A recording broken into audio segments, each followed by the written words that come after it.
Ən çox rast gəldiyim xəbər, o TV-nin rəhbərliyi dəyişdi. Digər TV-nin rəhbərliyi dəyişdi. Ora filan kəs təyin olundu. Filan kəs təyin olundu. Qısa müddətdən sonra məlum olur ki, onlar da özünü doğrultmadı. Doğrultmaq deyəndə ki, TV-lərə gərək insanlar baxsın ki, o insanlar da özünü doğrulda bilsin də. Bundan sonra Space TV-yə daha belə Putini gətirib təyin etsələr, Space TV yeni, elə həmin köhnə Space TV olacaq. Belə Space TV-yə gətirib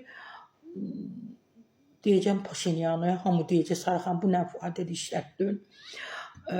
Yəni düşməni gətirib belə təyin etsək, TV-lər yoxdur, ümumiyyətlə TV-lər yoxdur, baxan yoxdur, baxan.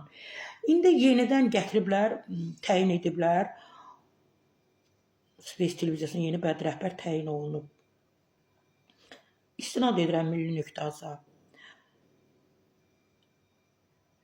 Bununla bağlı baş direktoru, yəni telekanalın Ayaz Mustafayev müvafiq əmr imzalayıb. Əmrə əsasən Nicat Qafuroğlu Mustafayev Space-in bədrəhbəri vəzifəsinə gətirilib.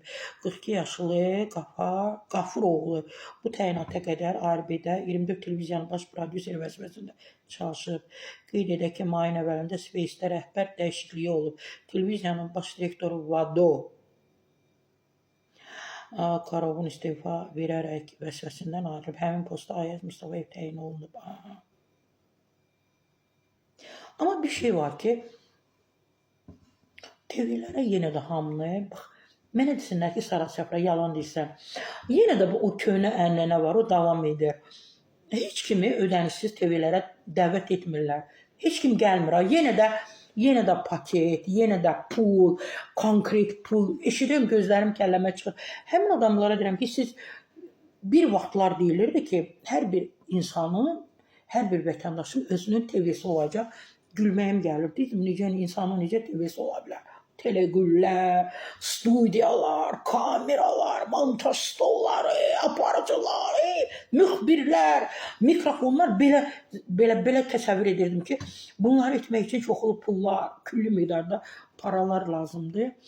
Demə, ona görə deyirlər ki, sosial şəbəkələr olacaq, hər insanın özünün TV-si olacaq. Yəni, o TV tanıtmaq insanın özündən asılıdır.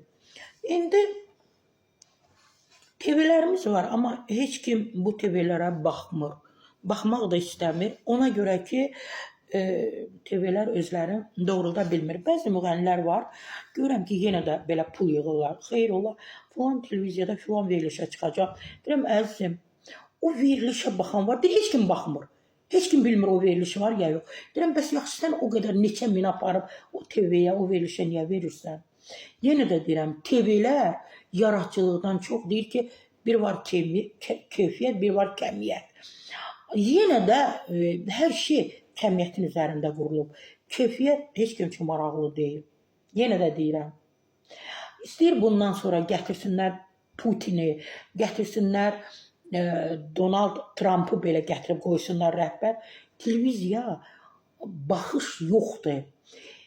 Bunu etmək üçün bilmirəm, baş lazımdır. O da ki, tamaşaçılar da o başı istəmir.